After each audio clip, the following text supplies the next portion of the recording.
Hello, and welcome to the video version of the Left of Greg podcast. I'm Brian Marin, the host and creator of the show. As always, I will be joined by human behavior expert Mr. Greg Williams, who the show is affectionately named after. On the show, we discuss different topics through the lenses of what we call human behavior pattern recognition and analysis. If you'd like to find out more about what that is, please check the links in the episode details and go to our website to learn more. Please don't forget to follow us on social media. The links are also in the episode details, and hit the like and subscribe button to help support our work. Thanks for tuning in, and we hope you enjoy the show. All right, guys, so we'll go ahead and get started here. Had some technical kind of difficulties there at the beginning. Not sure what happened. My computer decided to say, go F yourself, Brian. But for those just listening, don't forget you can also check us out when we come up live every once in a while on Facebook. You can follow me on there and or watch the video version on YouTube and get the full effect from all of us. So today we have on the show Stephen, one of our listeners who reached in with some questions. So Stephen, thank you so much for coming on today.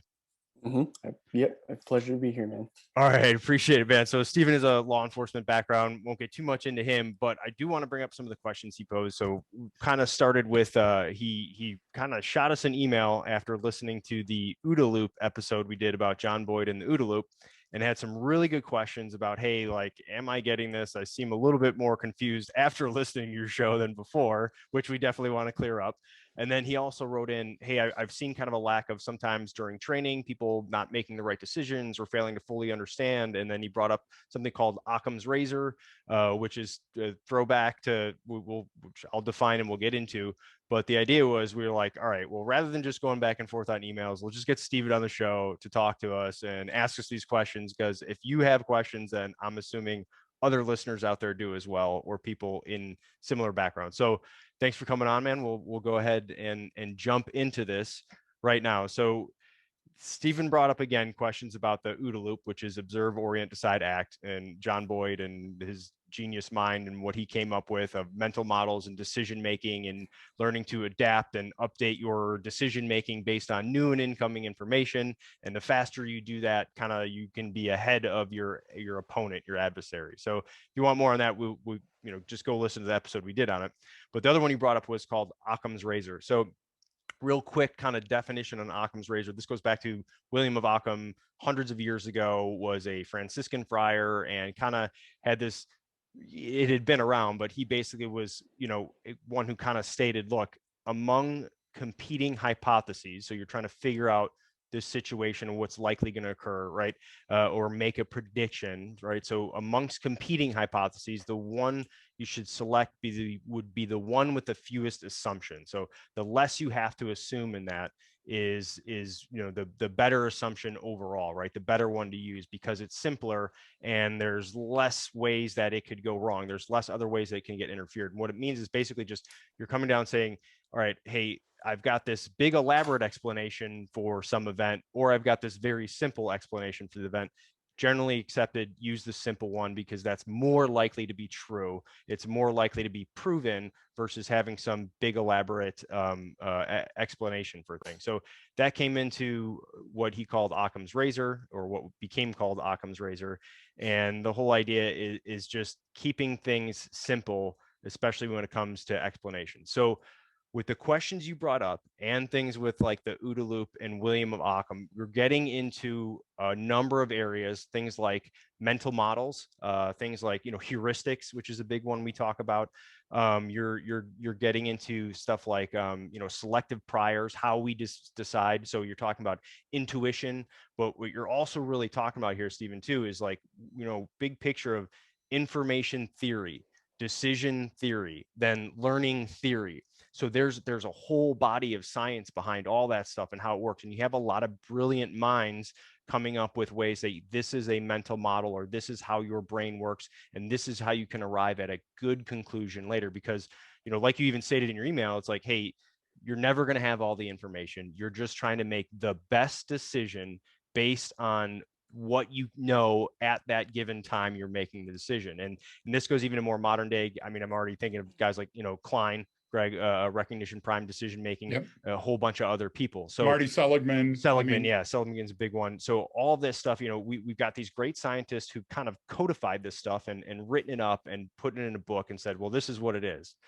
But that's great to read. Yeah. But so what? Like, what the hell am I supposed to do with it? How do I use that? So Greg, maybe instead of like kind of giving, the academic version of this stuff, what's like the street definitions for some of the stuff we're talking about?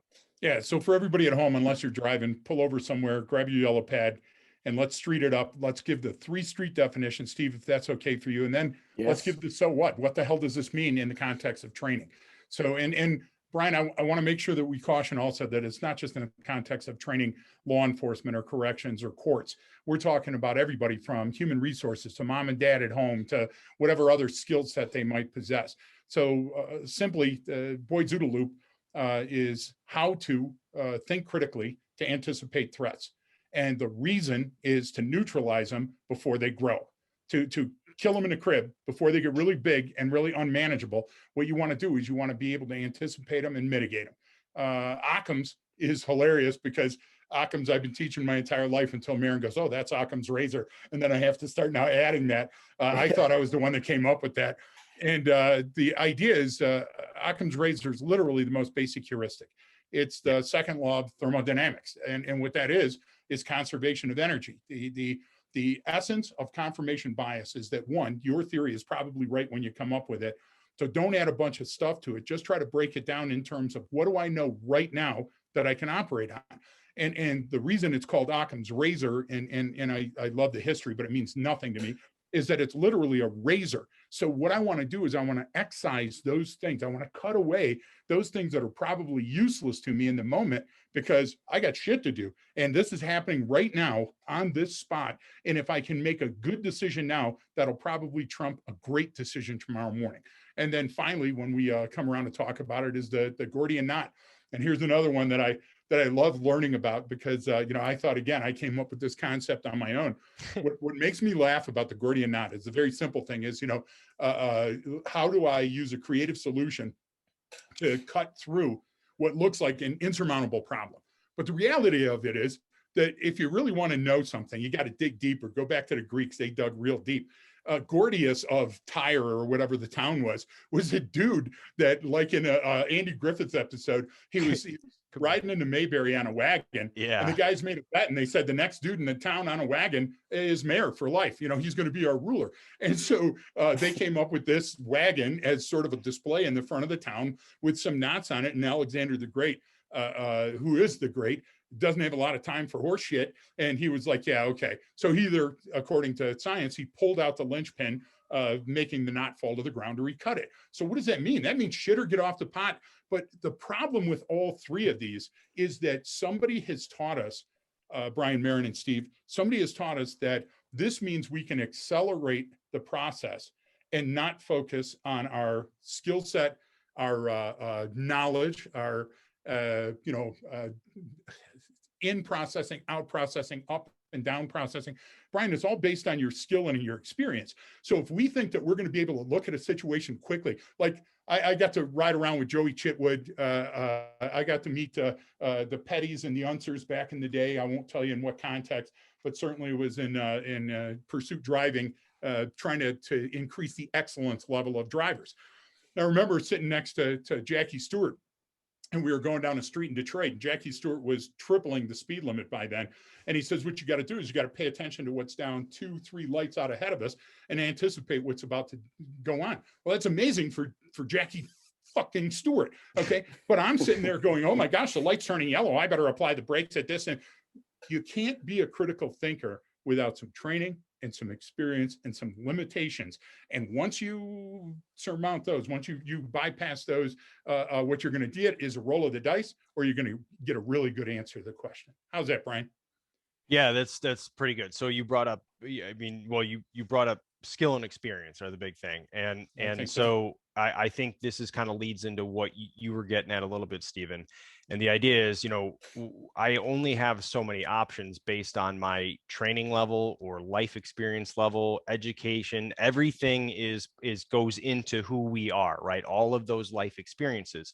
And we oftentimes, what I've found is we actually oftentimes have more than sometimes we realize, right? So one of the things that like Greg does really well, better than anyone I've ever seen, is able to, one, recall experiences or bits of information, and then infer, conclusions, or infer like what the solution would be based on small amounts of these data points, so to speak. Like, I only got these few little information points.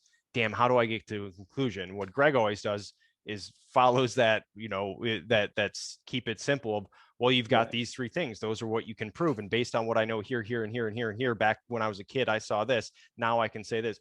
And it's a very logical conclusion. So what he does really well is, he intuits that information, right? Uses that intuition, so to speak, and infers based on very, very little amounts of evidence. But the idea is it comes from that training and experience. And training and experience is a lot of things. So not just like, hey, I went through this training course and it opened my eyes and I learned this, or I learned a new way to load my weapon system, or whatever it is, right? There's all kinds of different ones. There's also, like, you'll see Greg always tells people, like, hey, when you're going through an airport, go buy Cigar Aficionado magazine if you've never done that before. Go read about this, because it's something so outside of what you typically do.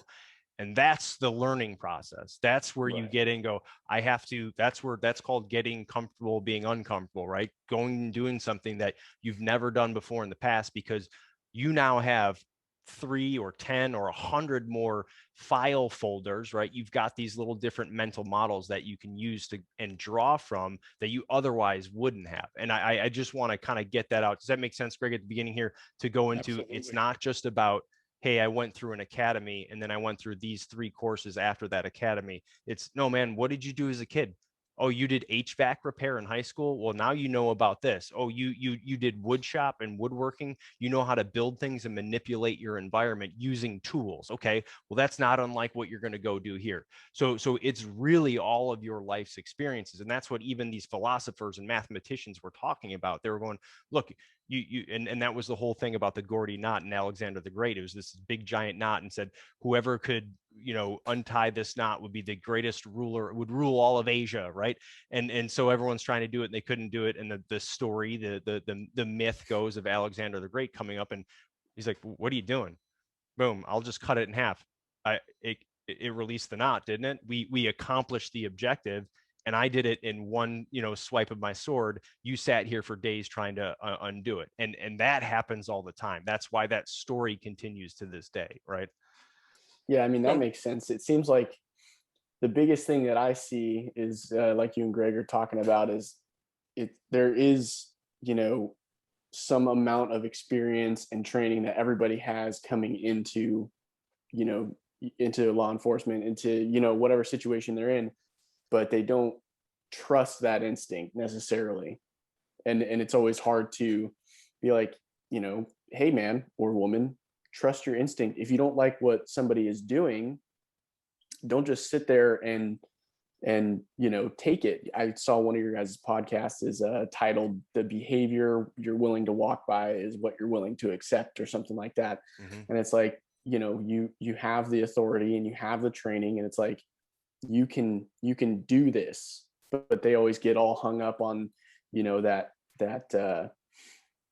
that decision cycle. They're like, well, is it within policy? And it's like, yes, and law and all this stuff. And am I doing the right thing? I'm new. And the list goes on and on and on. Are you ready to be deposed, Steve? Can I ask you a couple of questions? So you've been through a police academy. Is that a correct statement? Yeah. Okay. And during the police academy, how much time was dedicated to talking about John Boyd's OODA Loop? Couple hours at the range, maybe. Okay. At the range, at the gun range. Okay. Right. And did you find yourself being enlightened by the information that you received on the OODA Loop? No. Okay. Now, how about Occam's Razor and Gordian Knot? How much time at the academy? None. And that was in small group session where you were there with a sociologist or a psychologist or a physiologist? Nope. Okay. Nope. So you know what the problem in our nation is? That I went through an 18-week police academy, got 2 advanced police degrees, and taught criminal law and sociology at universities, and I still didn't understand the law, and I'm still a student of all of these principles, right? But the thing that you went to the academy with, how old were you when you went? 21. Okay, you had 21 years of life experience. Now, a lot of people are going to say, yes, but that doesn't mean anything. He wasn't in Iraq, and he didn't go to East Timor, and he didn't climb a flipping Mount Shasta. All of that accounts for shit, because you did 21 years in your body, in your world, and that accounts for something. There's a degree, there's a Steve degree that you earned. And so that means when you sense or feel or smell bullshit in a situation, it's probably crappy. When you think you're getting scammed or hustled, it's probably real that you are getting scammed or hustled. So what happens is the way we learn to be a cop is all wrong. Because I can't remember how many times that in the academy they said, throw away all those foolish things that you learned in your life, and get that blank sheet of paper because we're going to teach you. And then the first minute that you're in a scout car, what did they tell you, Steve? Throw away all that shit you learned in the academy, because now your training starts. Now, would that be fair? Am I speaking reality? That's 100% true. So I pose a challenge to Marin, and I like doing this, and we didn't talk about this beforehand. And Steve, you were on. We, you know that we had a malfunction with the system, so we had to start over. So there was no way for us to talk about what we're about to talk about. So here's the challenge. Steve, I want you to tell me a couple of things that come up normally in work that either scared the shit out of you or surprised you or that you didn't expect, a situation where you tried to solve through training. And what Brian and I will do is we'll take OODA Loop, Occam's Razor, or Gordian Knot, and apply that to a new training solution that'll work better. What do you think, Marin? Is that worth it? Yeah, let's do it. There's the challenge. Thanks. Okay, Gonna get my other pen out here too. So no notes, nothing else. We'll just go off the top. So Steve, a situation maybe that you were involved with on the street or in corrections or during the academy that wasn't fully explicated or that you saw happen, or a common mistake that you see young coppers making. Help us out. Oh, by the way, Tag, you're it. That's what you get for coming on the show. Welcome. Yeah, put me on the spot. There you go. Well, something that happened right before I got to my assignment that I'm at now, which is in corrections. There was a big fight between a bunch of gang members on one of the max security floors. Right, there's like 8 people involved. There's shanks. People were getting stabbed. And one lone, deputy ran balls to the wall into the middle of this chaotic situation where, again, there's homemade knives. They had metal knives that they had crafted. They're stabbing each other, and he is trying to break up the situation. And then after that, the big discussion was slow down and wait. And so we tried doing all this different training to help people become emotionally detached from the scenario training that we were doing and things of that nature. That's a great one. Marin, you want to go first or last? No, go ahead, buddy. Okay, so first of all, never separate the emotion from the training. We remember things better when they're vivid, when they're stories, and when they're happening right in front of us, and when a person cries and another person jumps out of their chair and says hallelujah. So the more vivid the narrative, the more important it becomes to the brain, and the more creative juices, actually electrochemical neurotransmitters that are going around. What you were talking about by detaching yourself from the situation, that's another thing I'm completely against. To get the time and distance means that we have to slow down the incident. And I would guarantee you, if you look back on it, if you break it down, because you need to do an autopsy of the incident. I'm not saying anybody was wrong. You probably did the right thing, but I'm saying, look at it. I'll use Occam's Razor. Look at it from Occam's. Occam says that there was an atmospheric shift that happened that everybody missed. That was them ramping up, getting ready, escalating from words to fisticuffs, creating a shiv. Do you get what I'm trying to say? That all happened so far left of bang that if anybody would have been paying attention, they would have seen it. Then you've got the one deputy. The one deputy fell for what's called an availability heuristic, because Occam's is the most simple heuristic in the world. And what that means is that we give too much importance to the event that's right in front of us, and immediately it's the only thing in the world, and we're the only person that can solve it, and we got to get in there right away. And once we commit to that, now our fragile ego system says we can't come off the gas, we can't back out, even if it gets over my head. Does that make sense? Yeah. So Brian, I'll pass to you. So I'm going to take this too with looping in a comment you made right off the bat, Stephen, because you talked about, hey, when you said people don't trust their instincts and, everything, this is a big thing when I talk about everything has come down to this is policy and procedure. And this is when this occurs, you will do these 3 things and you will fall within these guidelines and it will be this department policy.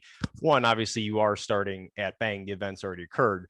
But beyond that is we focus so much on policy and procedure when we should be focusing on knowledge, skills, attitudes, aptitudes, and abilities, right? So we do this line by line. You will do step 1 here, step 2 here, step 3 here.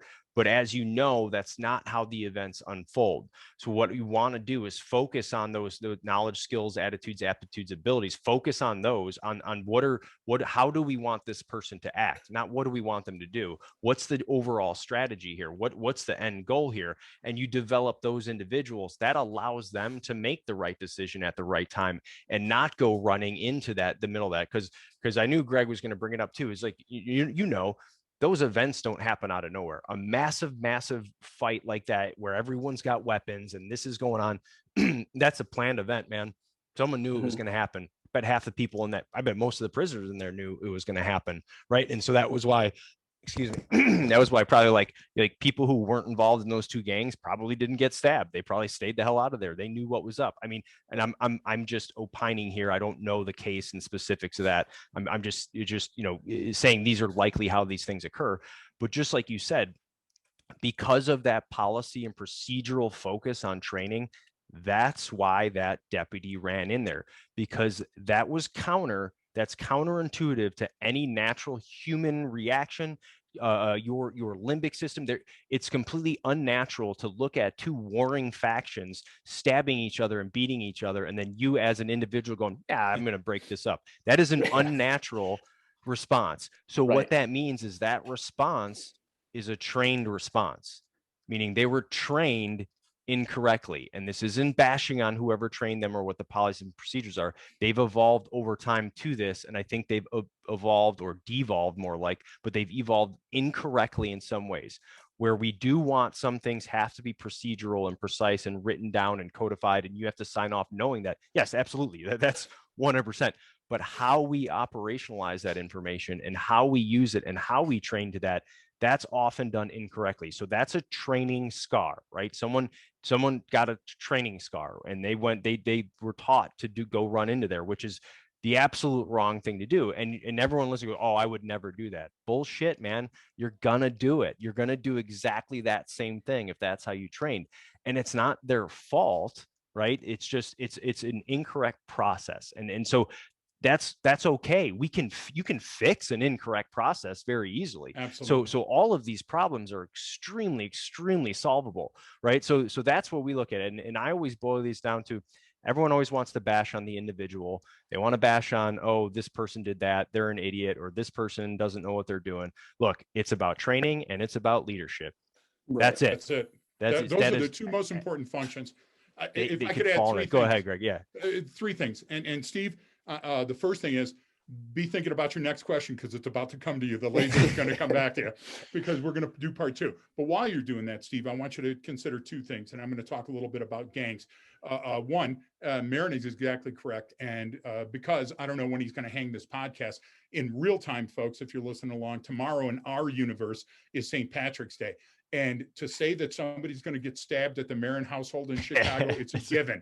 You get what I'm saying? That's learned behavior over many years. But I would guarantee if you were sitting across the street going, they're at it again, you would be able to pick out the atmospheric and the geographics and all the different indicators. And somebody go, well, what do you mean a geographic? This person gets up, starts posturing. That's a biometric. They move across. That's the atmospheric. And then they stand by the favorite chair in the house and put their hands on it. There's the geographic anchor point, and you know what's coming next. So you on the ground knew that in that jail or in that prison setting. So let me tell you about gangs. And Steve, the reason that I loved working with the Marine Corps was always hungrier than everybody else, because they didn't have the budgets of the big players. When I was dealing with the Army, when I was dealing with JTF North, when I was dealing with the Navy, I would go into places and say, here's a list of things that we need. When I went into the Marine Corps, they go, 1, no. 2, you get what I'm saying? Anything you find in that connex, you can keep. But the idea is, you have to think of this, Steve.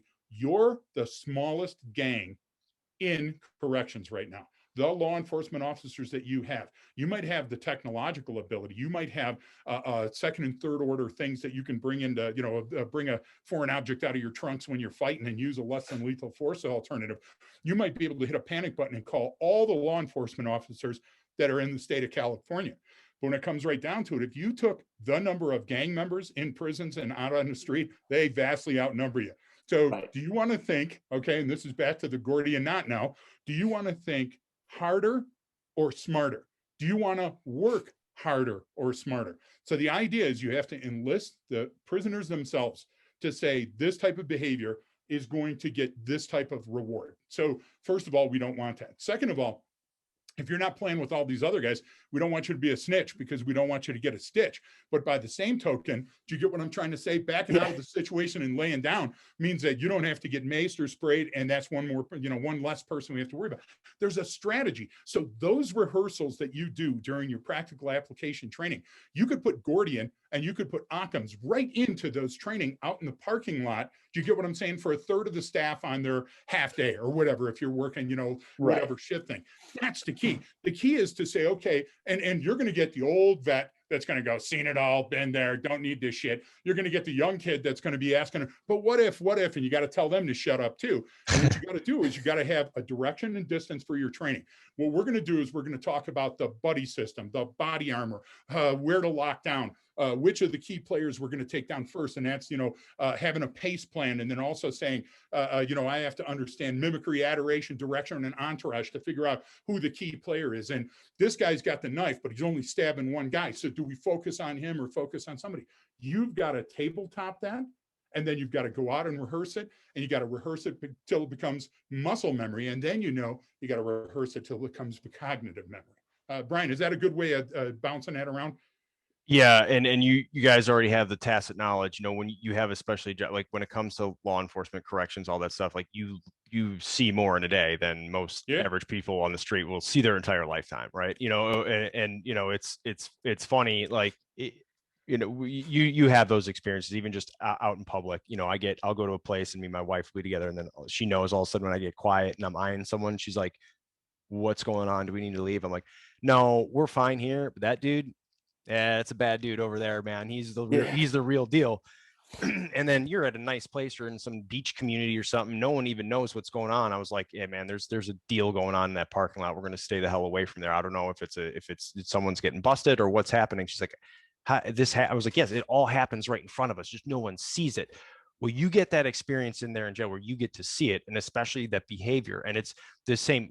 And the bad guys are on bad guy time, doper time, inshallah time, whatever you want to call it, right? They got nothing but time on their hands. But you can pick apart those different incidents and go, based on what we saw in the past, this is the type of incident, meaning a gang hit on another member is very different than a big brawl in the middle of an open area. Those are two different types of attacks, right? Meaning the dynamics of the behavior beforehand, how they actually implement it, right? What has occurred, like you can see those changes. And so you can talk to those, like Greg's talking about, is you're going over whatever that tool you're going to use, whatever that policy or procedure is, whatever that method you're going to do. And then you have to sit there and go, and here's what I saw in my experience. And this is what it looked like. And if I would have known at this point to implement this policy procedure, rather than waiting until it escalated here, we might have been able to mitigate that. So now I get into the application of whatever that tool or policy or procedure is with that story, that personal story, which makes it real, right? Because we all have had the training, I'll use air quotes on that, where, you watch some horrific video of some horrible incident and it just like rips your heart out. And then they end it, you're like, yeah, so don't do that or you're dead. And then you're like, Jesus, man, like you just scared the shit out of me. So now I'm just scared. And now like I didn't learn anything from that. I didn't get any takeaways, and now I'm actually fearful, rather than breaking it down like, look, this is the awful things that occurred, but here's all the events leading up to it where we could have stepped in. You see what I'm saying? No, I 100% see what you're saying.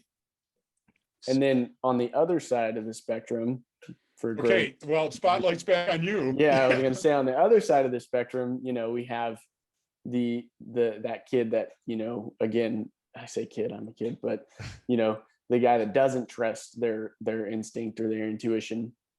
we had a younger trainee. I think he was like 19 years old or something like that. He's doing his booking training, and he's pat searching this guy. During the whole pat search, the guy's looking back, gauging that distance. Handcuffs come off, the fists go, balled up, shoulders get tight. He turns around to do the mouth check. He puts his hands up like this. The trainee looks down at the ground, and then next thing you know, he's getting punched in the face. And so, like you're talking about, all of those little indicators leading up to an incident, this is that right of bang thing. We went back and looked at the camera, the camera footage, and we were able to see all of those, pre-threat indicators that he wasn't picking up on, or he was, and he just, again, wasn't trusting that instinct.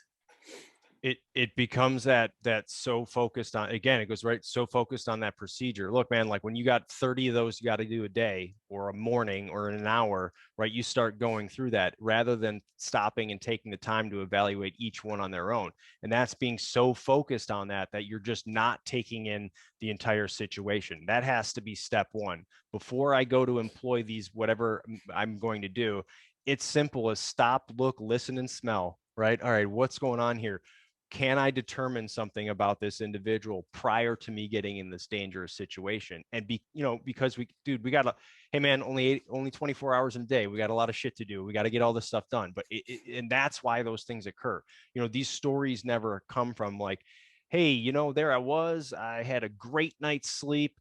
I woke up, got a good workout in, had a great meal, had a cup of coffee, birds are chirping, the sun's out, and I'm observing.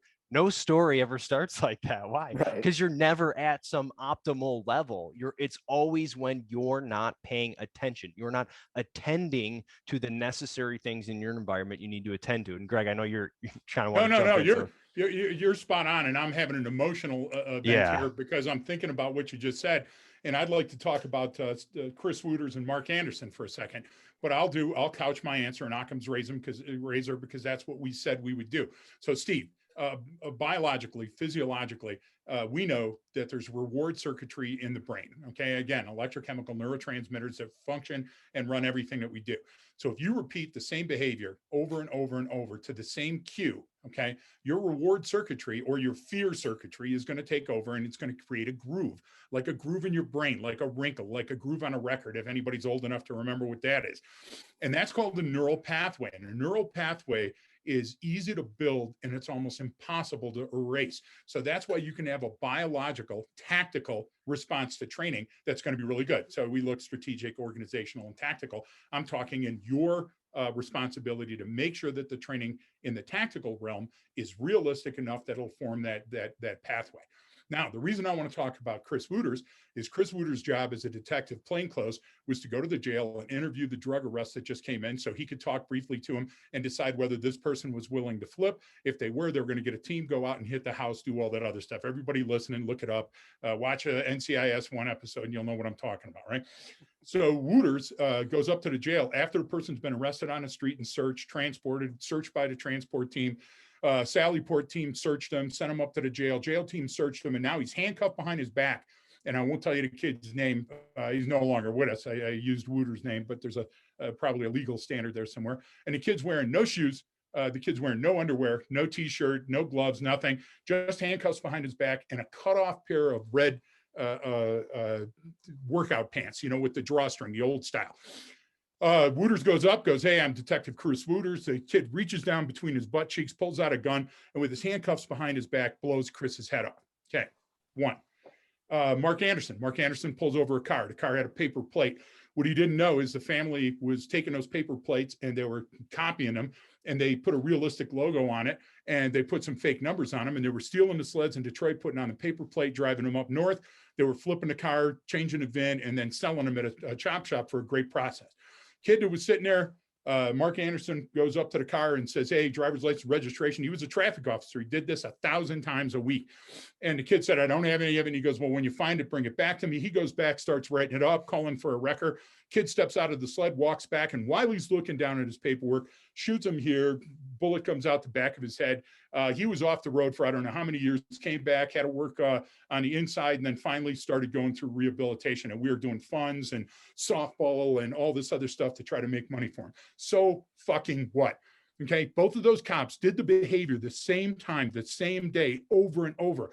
And now that neurological pathway that was formed was corrupted because they expected that the next and the next and the next incident would be about the same. So their brain didn't assign danger, warning, Will Robinson to it. So that copper you were talking about first time and the people that you're talking about now that aren't trusting their instinct, I'm telling you, it's a function of, and Brian, to steal your thunder, it's a function of leadership and training. You got to have strong leaders that lead from the front and the back and the side and say, oh, whoa, whoa, give the time and distance. What are you guys doing? Let's suit up. Let's take the time, because it's our urge as heroes to want to rush into that burning building. But you know what? Just like the house from hell, we're not doing anybody in that building any favors by dying on the way in and becoming the next victim. And that's hard to talk about because I get hate mail from other coppers that don't understand why I talk about the stuff that I talk about. They say, hey, that's secret shit. You're not supposed to put that out on the air. What are failures? We learn from scar tissue. We learn from our failures. And going forward, Steve, if we don't, we're going to lose more coppers. We're going to lose more people in corrections and courts because we're going to underestimate the potential of the bad guy and the gravity of the situation. And both of those examples are Occam's Razor rather than Gordian Knot. But Brian, I guess if we had time, I could apply the Gordian to it as well.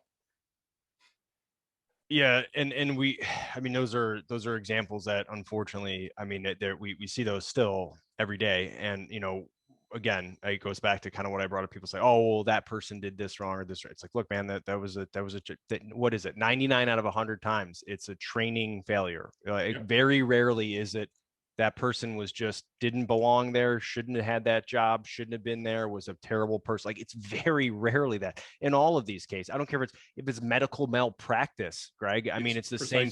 You've got it's no different that. Look, I've been doing this surgery for the last 20 years. I'm an expert in my field. I know what I'm doing.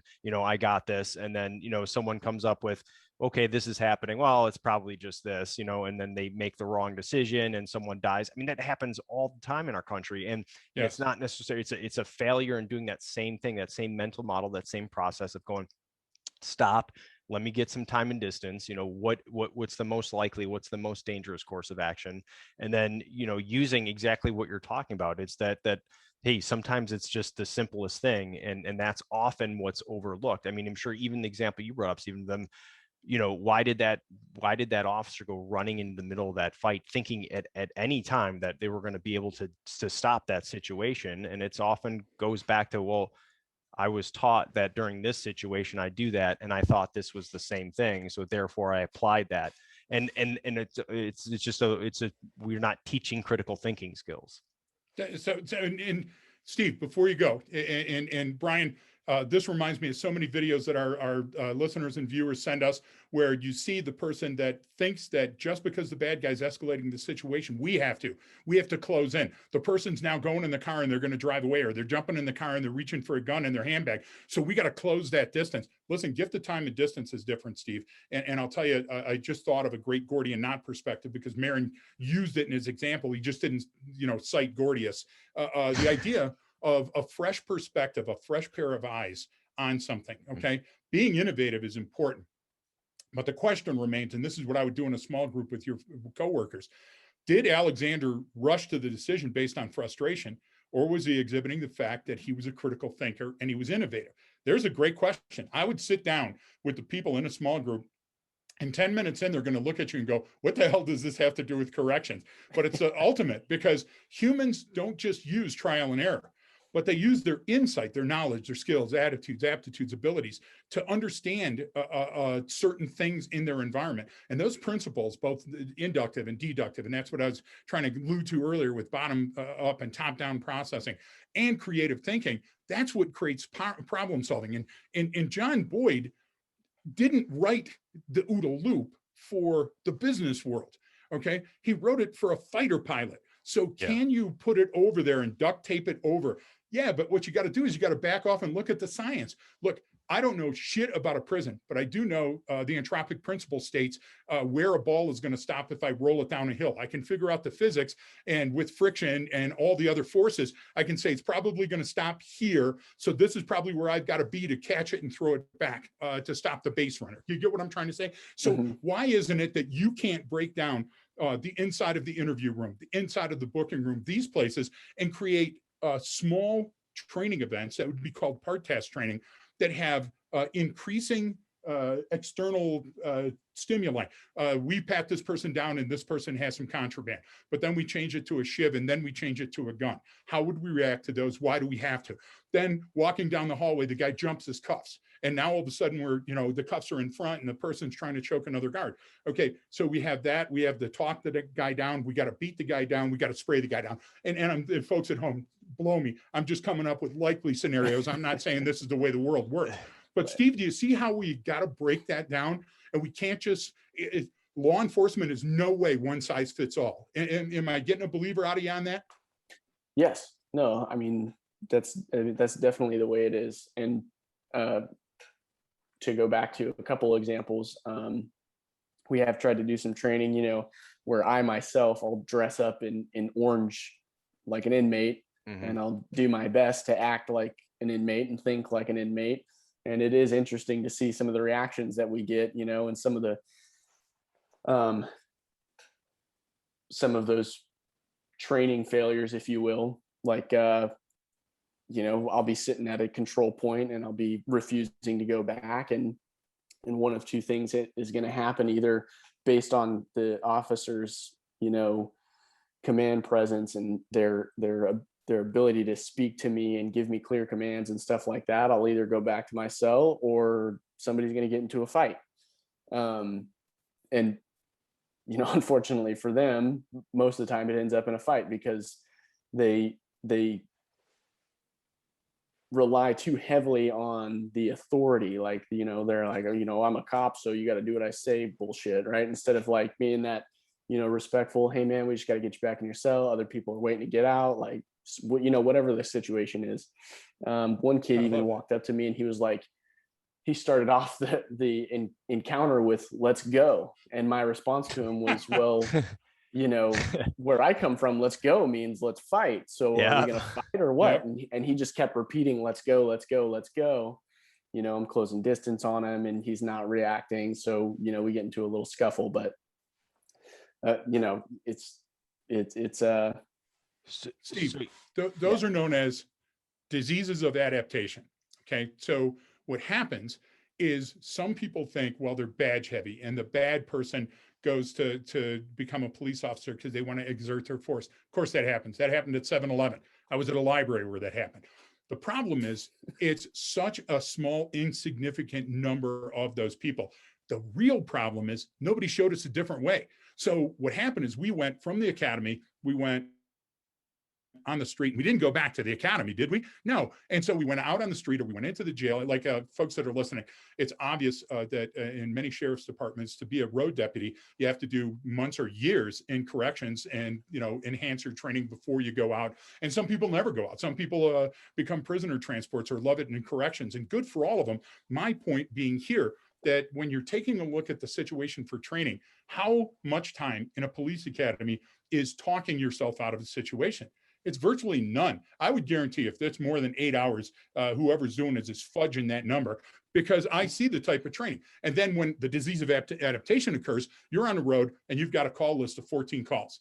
And all of a sudden you go to the first one and and it's a bicker and everything, and there's no physical violence. So I don't have to take one of them to jail. So I say, hey, look, if I come back here, you're both going to jail. And then I move on, right? And so what happens is I get used to these little talismans, these little totems, and all of a sudden they're in my thing. And so I come up to a guy in the street and I go, hey, you want to go to jail? And the guy goes, oh, certainly not. Well, then you better shut your mouth because I don't have time. I'm going to go. Those things work. And every time they work, our reward circuitry goes, woohoo.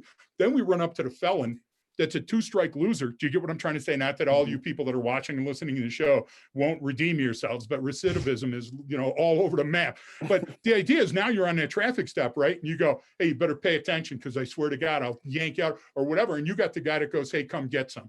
Or you got the guy that's already got the gun in his hand and he goes, well, if you don't give a shit about me, I don't give a damn about you. You see what I'm saying? So that's got to be part of that training. And I applaud you for dressing up like that. Marin still has his orange suit, but that's because he ran away wearing it. Yeah. You know what I'm saying? I think the county wants it back, right, Marin? I kept it. So no, and that's you brought up a good point, you know, that Greg always reminds us is that role playing isn't just for the bedroom, right? I mean, having everyone like you just did do that same thing and like, hey, you're going to act up like the prisoner now. You're going to wear this. We're going to put you in a cell. I mean, if you're not doing does sound like my house though, Marin. Yeah. Go on. If you don't go on. Yeah, they couldn't. I get Greg gets real aroused when you make him do that, so it doesn't work with him. So no, Greg, this isn't sexual. This is training. Sorry. So but the idea is seeing it through their eyes.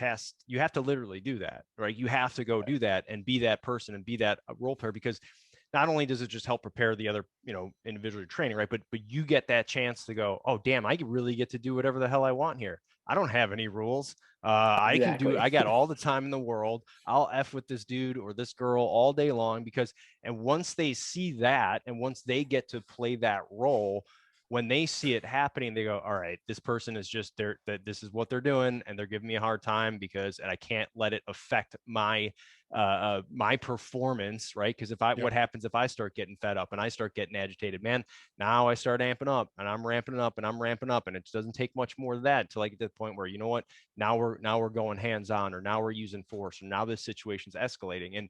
And sometimes that does need to occur, but a lot of times it can be mitigated, and that's the whole point is being able to identify that. Sometimes playing that role is a huge key in doing that. And build on those skills.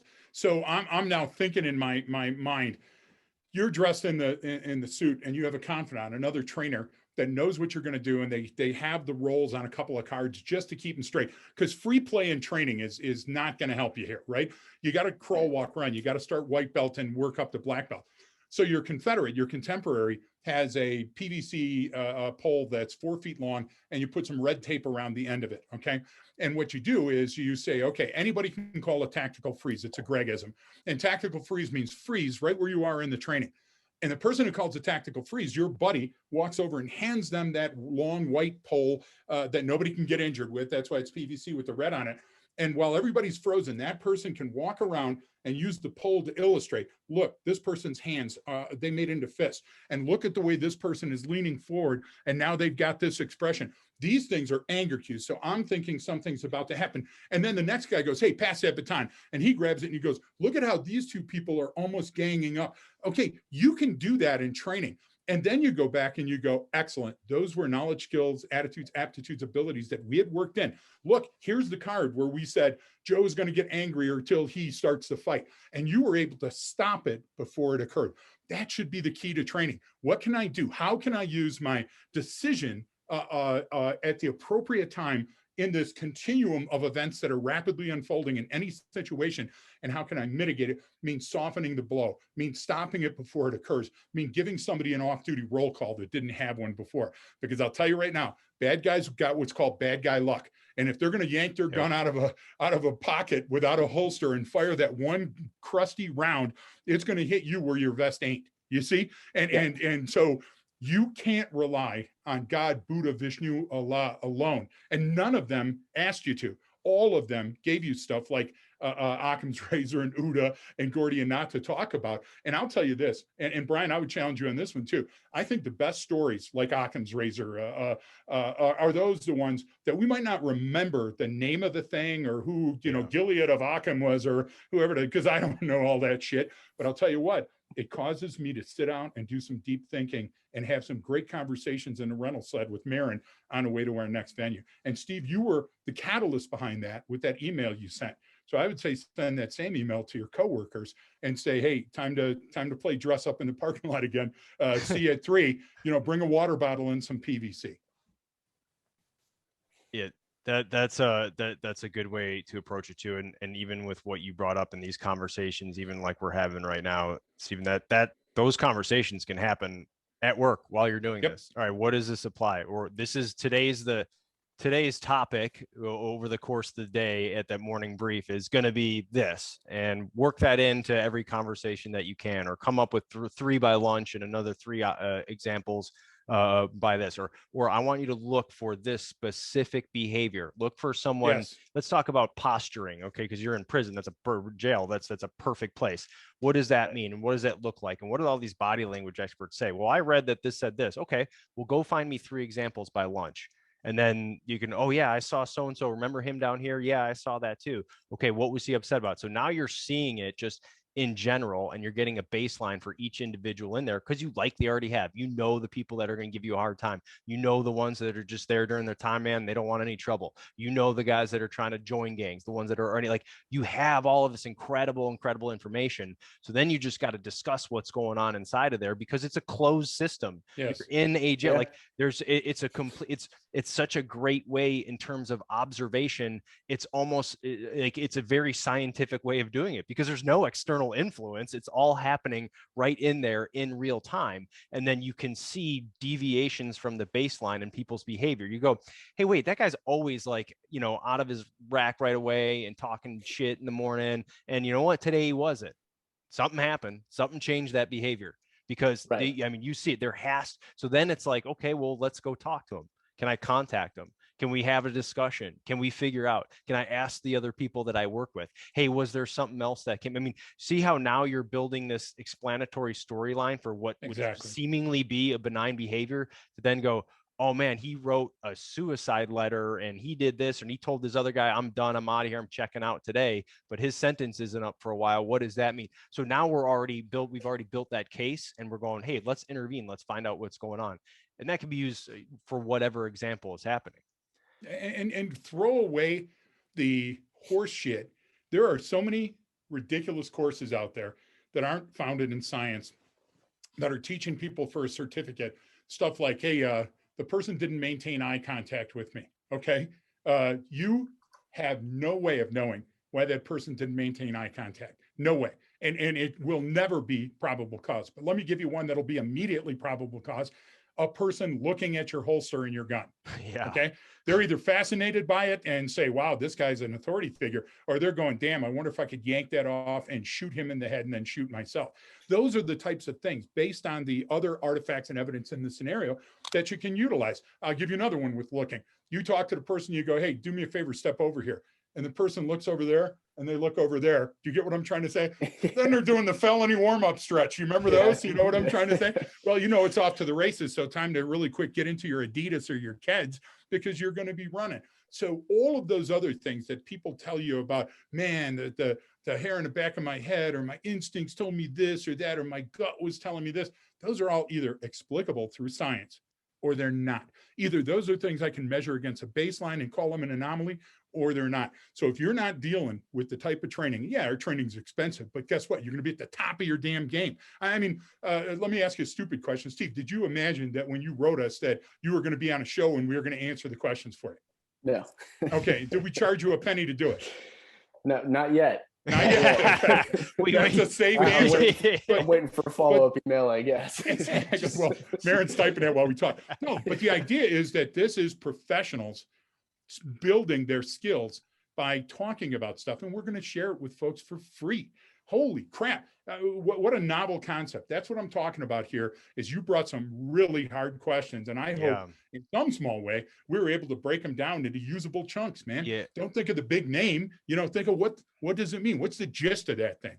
Yeah, Steve, I mean, that was the whole purpose behind emailing you, because, you know, we do often host trainings. You know, training is expensive, so we usually do it in-house. You know, the department's always willing to spend money on other things, but my whole thing is, how do we, like Brian was saying, how do we articulate this? How do we break it down so that, you know, the average user can actually apply this information? Yep. No, and that's, you know, perfect example of all the stuff that we talk about and get into, and everyone goes into, well, you got to learn about reading body language and all this stuff. And it's like, you don't have to be an expert at it. You have to be an expert at understanding your kind of yourself, so to speak, right? How do I understand human behavior and how it works?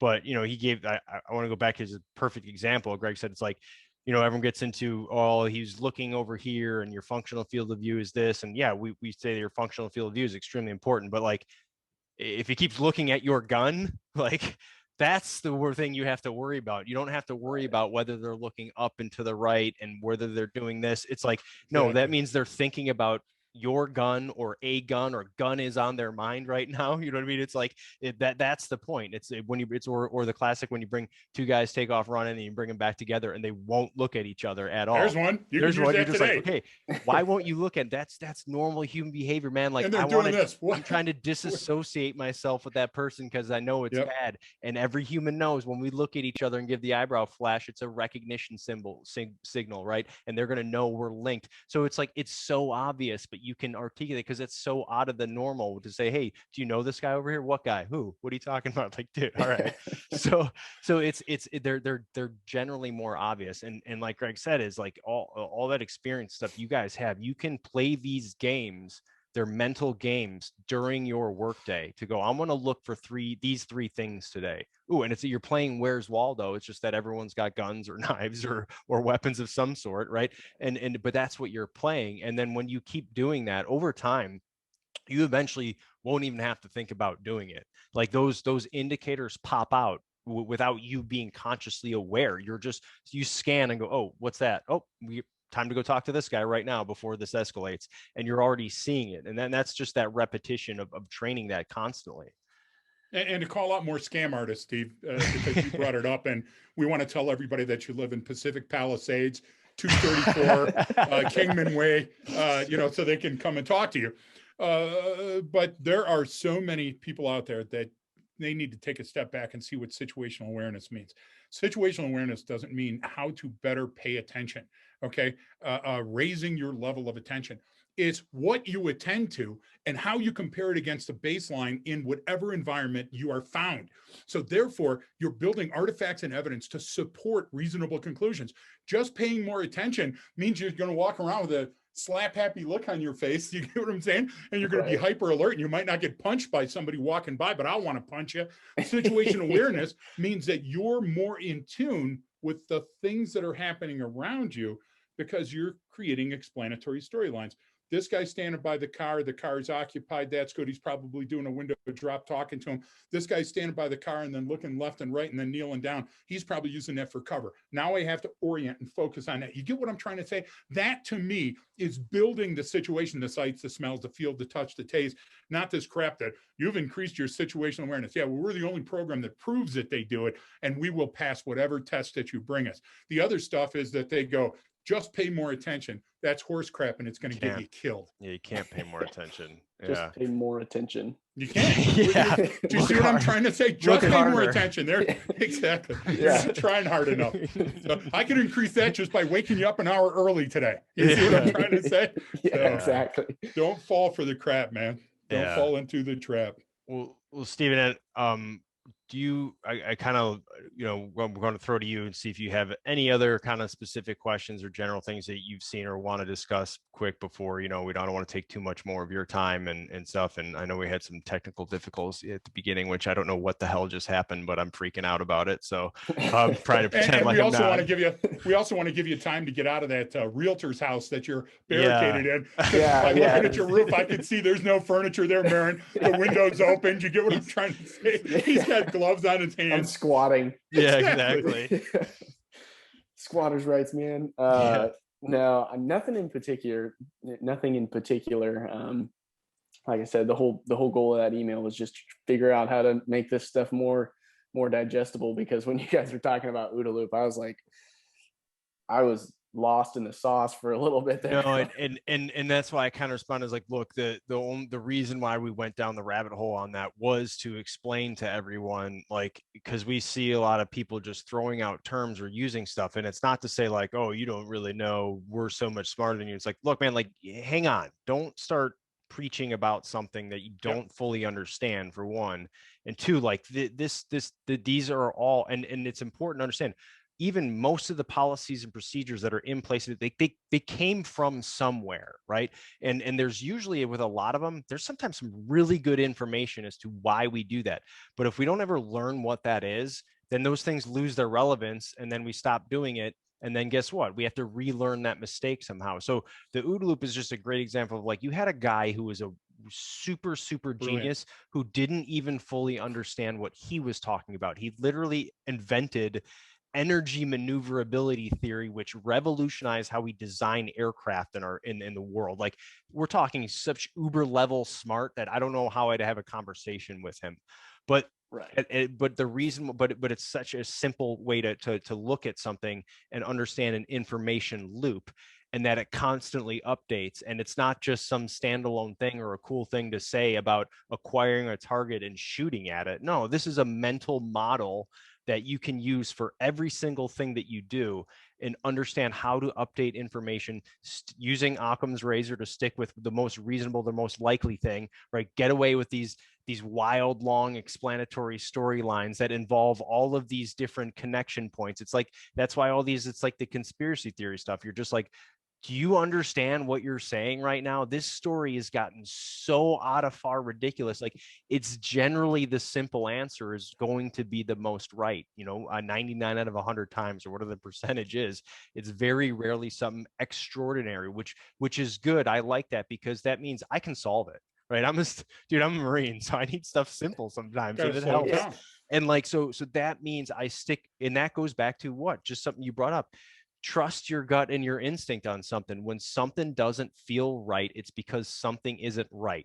Now, maybe it's an error in how you're processing, or it's actual something that you're seeing, but you have to investigate that. That's the time to take that step back and go, hang on, something's up here. I'm not really sure what it is yet. I don't want to jump to a conclusion, but I'm realizing that something's going up. Something is wrong here. Something is off. Just having that, recognizing that, and being able to take some action, you're so far ahead of the power curve. Just doing that, even without knowing what the answer is, you have to first recognize that there's a problem. And if you can recognize that there's a problem, even if you don't have the right answer, you've already at a better starting point that you were if you just glossed over it. And Steve, my final comments for today, and I hope you come back as a guest. You're a great guest, and keep watching and keep writing, because that way our other fan can have some time off. You get what I'm trying to say? We only have two. But I would tell you this.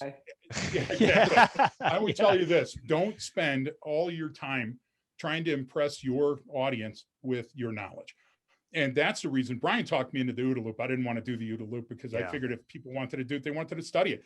And what we did is to poke in the eye the people that were using too much shit in their training. And I'll tell you this right now. If you're doing training, let's say you're doing pursuit stuff, you don't need to understand the internal combustion engine to understand how pursuits happen and the dynamics of pursuit. But you do need to know some science like brake fade, coefficient of friction. You give them stopping distance. There's some math. So winnow it down, and this is back to Gordian and Occam's, winnow it down to the central knowledge, skills, attitudes, aptitudes, and abilities. We always add those that you have to know. What are the core competencies here? And work on those. Because I tell you, nothing inflames me more than we're sitting in a class and a person goes, all right, if you understand the basic hyperbole that comes with this, and I'm already lost, and I just get angry. Marin's a lot smarter than me. I just go to anger. As soon as I don't understand something, I want to break something. And I usually have to walk out of those lectures. But if somebody tells me, hey, I'm going to streak this up, I'll show you what it means, and we're going to do a practical exercise at the end, I usually stick around. All right, man. Well, thanks again for coming on, Stephen. We really appreciate it. We like it when listeners kind of reach out with questions like that, because it lets us know, one, it's a good gauge for where we're at and what people want to know more about. And so we always tell people, man, if you've got, ideas or a topic you want us to cover or something you want us to go over, just reach out at leftofgreg@gmail.com, because, you reached out to us at, and sent us an email, I think through the website. And I was like, oh, this is awesome. And I immediately got on with Greg, and we were like, dude, this guy, let's just have him on. I was like, let's just see if he'll come on, because you just brought up great points. And you brought up the so what, and the so what is the most important thing. Like, that's what I tell anyone. One, anytime I'm going through a course, I always try to be a really, really good student, and I'm going to be the best student I can. And I'm always going to ask, so what? What's in it for me? And if that instructor can't tell you the so what, then maybe there's a problem there. Maybe they don't know the material enough, or they're not doing it correctly, or they're not explaining in a way that makes sense to you. And that's what it is. It's about getting that so what. Here's what's important. Here's what's in it for you. Here's what you're going to use. Here's how you're going to get out of it. And then that's the best way to approach it. Yeah. And I thanks agree. for everything that you do too. And listen, give us some feedback. Tell us if this helps you communicate training principles with your coworkers. And by all means, get them and the damn prisoners, you get what I'm trying to say, to start signing up for their website. Because I'll teach them a thing play or the two. podcast over the PA Wait a minute. at the Yeah. prison. I don't know. Maybe. Yeah. Exactly. Maybe just the lessons learned, Marin. You know what I'm saying? I don't know. Oh. No, but seriously, thanks for what you do, and thanks for keeping the streets safe and prisoners safe too. Thanks for due process. Thanks for the Constitution. Thank you guys. You guys make it a little bit easier, I guess. I hope trying to learn along the way. I'm just Yeah. trying to be the best I can, I guess. But no, I'm sure it's twofold because, you know, I don't want to be the guy who's doing the whole, well, OODA thing if I don't really understand the purpose behind it. So, yeah, thank you guys a bunch. I can't thank you enough, actually. Thanks. Sounds like the Appreciate it, homeowner's coming home. So, yeah, I think there's a baby screaming in the background. That's great. All right, and be safe, but link back up with us so we know how it went. Okay. Thanks, Stephen. Thanks everyone for listening. Please remember, follow us, share it if you like it, like the show, subscribe, all that stuff, share it with your friends. And don't forget, we always end it, don't forget that training changes behavior.